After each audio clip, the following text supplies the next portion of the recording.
Mino las mi pa op 8 december 1982. Nog mi omu, nog mi grandpa. Ik ben geen nabestaande, maar mi namasranamantu. Net zoals jij wil ik wonen in een land waar recht voor één, recht voor allen geldt.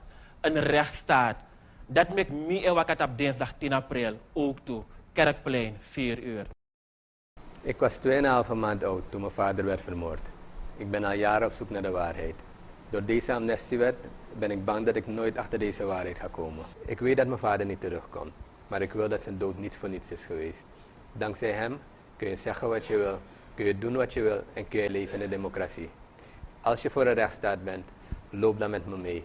10 april, 4 uur op het Kerkplein. Ik ben Yasser Riedewald en mijn vader was een van de 15 slachtoffers die is gemarteld en vermoord op 8 december 1982. Als ik naar mijn kinderen kijk, vraag ik me af. Kijken ze als hun opa? Lachen ze als hun opa? Of lopen ze als hun opa? Dat zal ik nooit weten. Want ik heb mijn vader niet gekend. Ik was 2 toen hij uit ons huis werd gehaald en nooit meer terug is gekomen. Nu hebben 28 DNA-leden voor mij bepaald dat ik dat gewoon moet accepteren. En meer nog, vergeten. Wat vind jij? Als je voor een rechtsstaat bent, loop dan met ons mee op dinsdag 10 april om 4 uur, Kerkplein.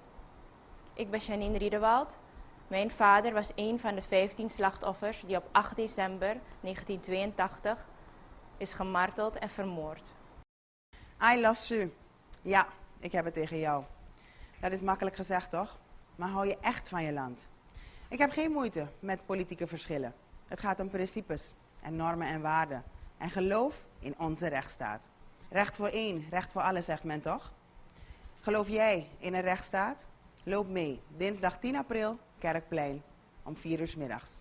Ik ben Angela Kamperveen. Mijn opa was een van de 15 slachtoffers van 8 december.